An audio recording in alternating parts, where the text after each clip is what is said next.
Hey there, Darin Garman here, and we're going to talk about the three, right there, the three main reasons why we are a growing renters society. The term American Dream simply does not apply anymore. It does for some. I'm not necessarily saying that it is gone. It's disappeared. But there is a reason why you've not heard that term in a long time. There's a reason why the population continues to rent and choose to rent more and more than continues to buy. I went into great detail on this in my book, Renter Nation. Right there it is, Renter Nation. Released this about a year ago. You can get that book either at Amazon, Barnes & Noble, or you can go to my website and actually download it for free if you want. And that's at daringarman.com, and the link is in the video here. You just go down and you'll see the link there to my website. You can download it for free. Of course, you can go to Amazon and get it there while you're doing your shopping if you want to. I go into the weeds in a big way in the book on why we are a renter society, and we will continue to be for many, many years. But I get this question a lot. I have this conversation often with investors, especially when they're looking at either adding more fire to their multifamily investing if they're already involved in owning multifamily real estate. Or really, for the most part, it's those investors looking at getting involved in their first multifamily investment property. And so we're going to cover the three main reasons why we are a growing renter society. And before we go too far, I want to mention one thing to you. A lot of you will be watching this and say, wait a minute, Darin, the house across the street from me sold in like 3 days. My brother bought a place in Chippewa Falls. I mean, et cetera, et cetera. There's going to be pockets around the United States where houses are selling probably even more than asking price in some cases. Not uncommon, but remember, those are pockets.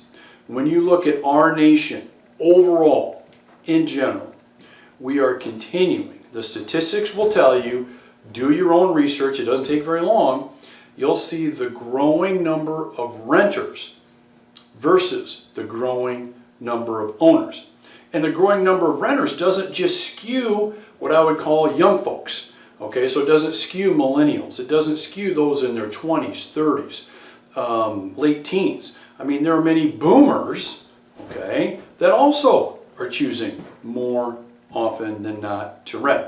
And you'll see this again if you look at the information, you look at the statistics. So my book, Renter Nation, goes into great detail, like I said, into the weeds on how investors can take advantage of this and what they should know in order to do so. But that's not what we're going to do today. We're going to cover the three main reasons why we are a renters society and a renter nation. And the first, so let's go here, let's go three main reasons. This is whiteboard stuff. All right, reason number one, cost of construction. Okay, so do you think the cost of construction is going down or up? Okay, it continues to go up. Will always continue to go up. If there's one thing you can pretty much count on, it's that the cost of construction will rarely go down. Case in point. So my wife Gina is a runner, so she runs a few times a week and has a route that she runs all of the time. Well, she noticed a house for sale on this route and just noticed for sale sign in front of it, run by it a few times. But as she's looking at the newspaper, that's right, the Garmans get a newspaper still. You know, we are us old folks, we still read the paper. So she gets a newspaper, she sees this house for sale, and it's being advertised. So here's an interesting thing. This is a new house, new construction. It's 2,800 square feet. Okay, 2,800 square feet. The asking price on it is $465,000. Okay? 2,800 square foot house. This is in Marion, Iowa. Okay, we're not in Orange County, California. We're not in some city where there's just unbelievable prices. This isn't San Francisco. Okay, this is in Iowa. 2,800 square foot house. Okay, that's basically $465,000 asking price. It's a lot of money for 2,800 square feet. Now, depending on where you're at, you may think that's not the case, but I'm telling you, in the world of Marion, Iowa, it's a lot. So I want you to keep this in your mind for a second. 2,800 square feet, $465. Less than a mile away from this place is our home, Gina and our house where we live. It is 5,000 square feet. We bought this house over 10 years ago, a little over 10 years ago, for $350,000. Okay? I want you to look at the numbers here. 5,000 square feet, $350,000. Yeah, it was a little bit over 10 years ago, but now you're looking at $2,800 for $465. So you get less square footage, but you pay a hell of a lot more in price. That's the world of houses. That's the world of new construction. Now, how many people do you think, and we're going to talk about this more in a second, can get financing and can afford to own less but pay more? Less and less and less, right? That population continues to shrink. It doesn't continue to grow. So new construction, the cost of construction, is one of the main reasons we will remain and continue to be a renter society. And then there's also replacement costs, because you may be saying, well, Darin, hey, what about existing houses, Darin? What about existing property? Look, replacement costs enters this too. Okay? So even with existing real estate properties, even with houses that are 10, 15, 20, 30 years old, unless it's a fixer-upper or it needs just a ton of work or, some weird circumstance, you're still going to be paying more and more and more for those homes or condos because the cost of construction continues to go up. And these are already constructed, so you're going to get some discount based on that, but because the cost continues to grow, replacement cost continues to go higher and higher and higher. Here's an example. Would you agree with me that if your home burnt down today, or wherever you live, if it burnt down today, you would get more for it today through an insurance claim than you would 3 years ago, 5 years ago? You would, right? Why? Because it costs more to replace it. Okay, so new construction and replacement costs are huge. Okay, it basically means that the majority, more than the majority of Americans, cannot, either two things, they cannot come up with the money to afford to buy these properties, to afford to maintain these properties. So we're not just talking about buying them, we're talking about then you got to maintain them. Right? So new construction, yeah, I'll give you a pass with new construction. Not much needs to be done there, but if you buy a 50-year-old house or a condo, you're pumping money into it. Not just to maybe update or to make it look nice, but to replace the water heater, replace the furnace. We own a home that, a vacation home that was built in the 70s. Over the last 3 years, we've replaced furnace, we've replaced air conditioner, we've replaced, you name it, we've replaced. We put tens of thousands of dollars into this. Not because we wanted to, because we had to. Why? Age, maintenance. So not only are you looking at a pretty big nut to pay month after month if you get a mortgage to buy an existing home or new construction, now you've got to pay money each and every month to maintain them. Now, you throw all that in a bucket. How many people would you say the majority, let's see here, there we go, majority or minority of people have an interest in paying all of that?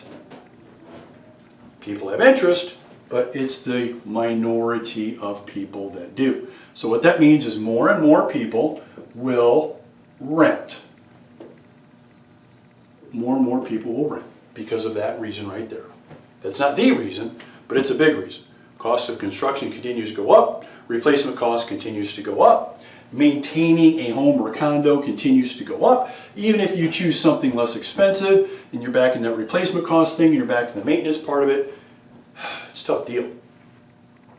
It's a tough deal. And interestingly enough, more and more Americans choose not to do it. Financially, that's not a surprise. So financially they choose not to. But the interesting part of what I meant was more and more that financially could afford it don't want to mess with it. Okay? So that's number one. Cost of construction and replacement cost. Let's talk about number two. Okay? Got the three main reasons. We're going to hit number two here on our whiteboard. Cost of living. Cost of living. Now, would you agree with me or disagree with me that it costs more to live today and just to get through your daily cares of life than it was 5 years ago or 10 years ago? Obvious statement of the day, I get it. But here's what's happening. Cost of living versus wages. Okay? Cost of living is going up higher than wages. So here's cost of living right there. There's wages right there. Cost of living is going up at a faster, more accelerated rate than wages are. So that means less leftover money at the end of the month. Okay? More people, a lot of people, have to borrow money at the end of the month to take care of things through things like credit cards. Okay? To get groceries or take care of bills or make payments on things. Heaven forbid now, under this scenario, can you imagine? So under cost of living, I want you to throw this in there. How about a car payment? How about 2 car payments? Okay? How about college tuition? Okay? Or heck, even high school tuition in some cases, or preschool tuition. So you throw that in. How about health insurance? Throw that in there. There's health insurance. All right? And hey, we haven't even started to talk about all the other stuff. Groceries, utilities, and heck, how about some money to go out and have some fun once in a while, or maybe even go on vacation. It's gone. It's gone pretty much for many people. Okay? Everybody pretty much has to work. And the thing is, because wages have gone up slower. Okay, here's wages. Okay, and here's cost of living, COL, and there's wages. Because wages go up slower, everybody has got to work. Mom, dad, brother, sister, I mean, I don't know, however everybody's pretty much has to work. And by the way, even after everybody works, a lot of time there still isn't a whole bunch of this left over at the end of the month to do stuff.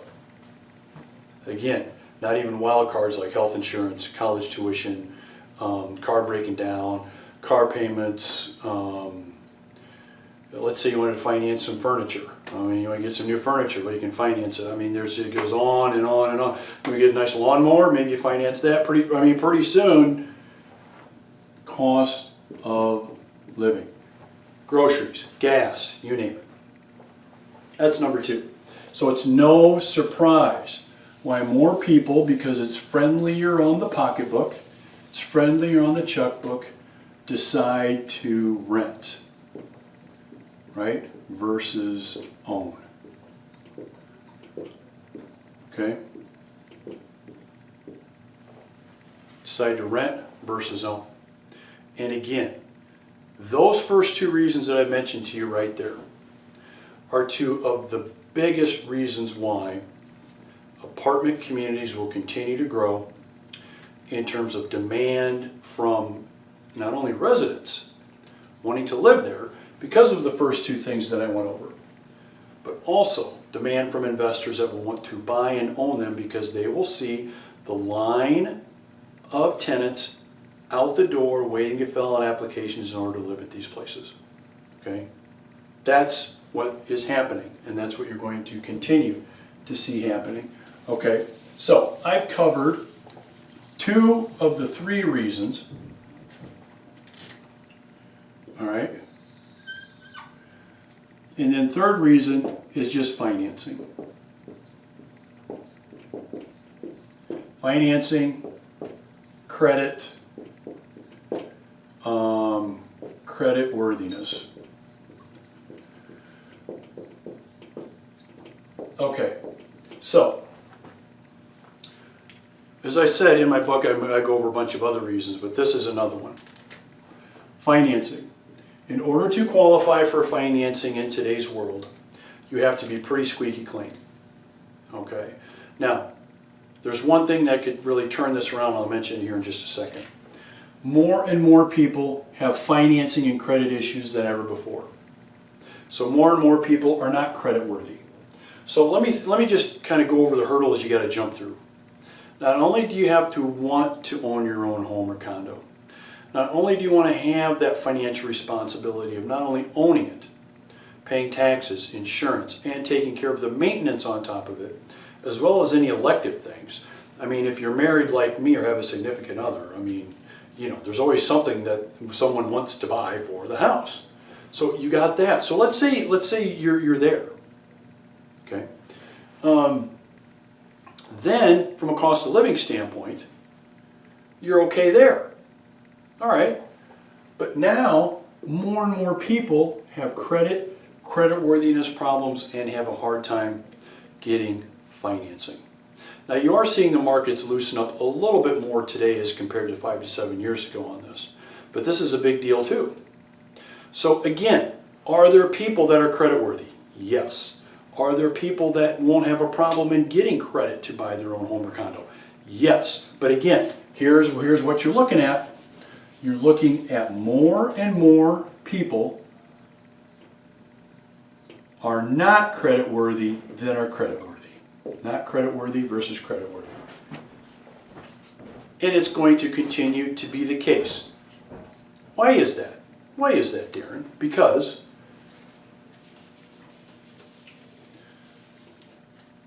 most people don't care about credit.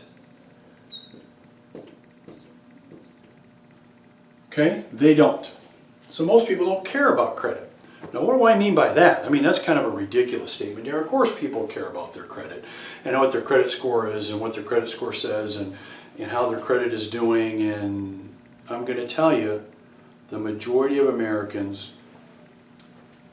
don't really care that much about their credit. Okay? They don't.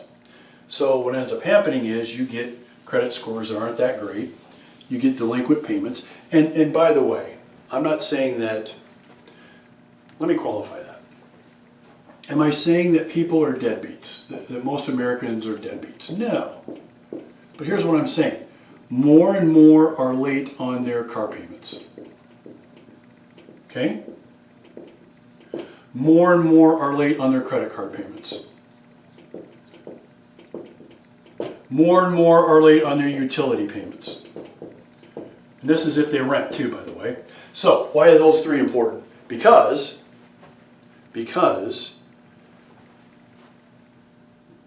this starts a chain of events where now you've got 3 late pays here, 2 here, 5 here, and pretty soon, you know, I'll get the payment made when I can get it made. That doesn't mean they're bad people, and that doesn't mean they're deadbeats, not at all. But you see more and more of this. So there's a reason why now, in terms of determining someone's creditworthiness, hopefully you've heard about this, now they're going to be checking into whether or not people pay, typically installment loans, car loans, credit cards on time, but they're going to be now checking utility bills. How do they pay their utility bills on time? And their cell phone bills. Do they pay their cell phone bills on time? More and more people every year don't. They don't. And most of them don't really care if they're a little bit late. I'll be a little bit late. I'll be a little late here, a little late there. Well, what ends up happening is creditworthiness goes down the hill, as well as any capital available for a down payment equals no home or condo. Why?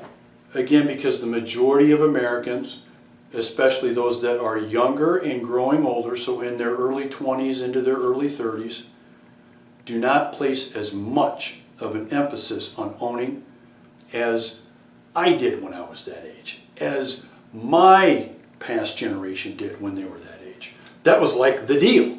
I mean, I remember, okay, well, I mean, one of the first things when I was still working at the prison, and Gina was a social worker, that's when we bought our first house. And the focus was marriage, job, house. Marriage, jobs, house. That was it. Today, no, that's not the case. Not the case. So, number 4, and I know I said 3, but number 4 is simply priorities. Most Americans, their priorities anymore, and I'm even talking boomers too, it's not owning their own home or condo. There's a lot of reasons not to own your own home or condo that I've not stated here. So for example, flexibility is one. If I want to travel, I want to go places, I want to do things, I want to move around, I want some flexibility, I've got that. Okay. Ongoing maintenance costs. Again, I'll have landlord take care of all that. I don't have to worry about mowing the lawn, shoveling the snow, paying, get my water heater replaced, all that kind of stuff. I mean, there's other reasons too, but it all comes down to priority. So there's really not 3, but 4. And again, in the book, which is available on my website, you can download it for free, DarinGarman.com. I go into more detail and some other reasons why. But the main reasons why, what I've gone over here are these 4. Okay? All right. So let's go ahead and let's recap. Just so you can remember these.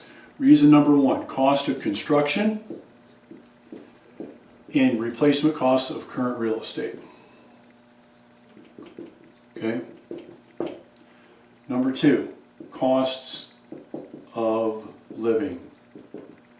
Higher than wages. All right. Number 3. And then number 4. Number 3 was financing. And it segued into priority. Harder today. So one thing that could actually jump up the housing slump is if they went ahead and they did another high-risk loan process mortgage. So if the lenders repeated what they did in from 2004 to 2007, when the real estate market crashed, basically loan money to anybody that could fog a mirror. If they did that again, and that's part of financing, then you would see temporarily, it'd be fake, it'd be like fake money. You'd see the slump go up, you'd see the housing market go up, and demand would shift from from renting to owning your own home if there was funny money involved. So in other words, if you couldn't qualify really, if they're giving it away and going through the same process that they did in the days of, if you've not ever seen the movie called The Big Short, you got to see that movie. If they did things the way they did back then, you would see this artificially being propped up. Aside from that, this is what we're going to be looking at over the next year, 5 years, 10 years, etc. All right, so question is this for you. Knowing what you know now, and again, feel free to do your own research on this and check it out. All right, don't just listen to me, but do your own research. Again, what are you going to do? There is an investment that right now has got to be, in my opinion, your go-to investment, and that's apartments or multifamily. I mean, even if you decide not to use me as a resource for that, you really need to look at this. The line of residents wanting to rent these will continue to get longer. The line will continue to get longer, and then the line of investors seeing this line here will continue to get longer, wanting to buy these. And what happens with supply and demand when there's a big demand for something and there's not much of a supply? There's more of a demand to buy something than there is available. What happens? This is what happens. That's what happens. Payday, my friend. That's what happens. All right? So my partners and I, this is where we're headed. Right here is payday. Now, we're not dependent on the payday, so it's not like we're doing everything we can and that's it. No. I mean, we're doing things in between now and then. All right? In terms of making money from our multifamily communities. But this is coming. This is what we're working on and will continue to work on because of everything that we've mentioned here. And you would be very smart to get involved in your own multifamily community, owning it, because this is where it's going, folks, and this is where the market's going, in my opinion. And so hopefully this information has been helpful to you. You've gotten an idea on why we will continue to grow as a renter nation, why homes will continue to slump, and why multifamily communities are going to be the go-to investment for so many people.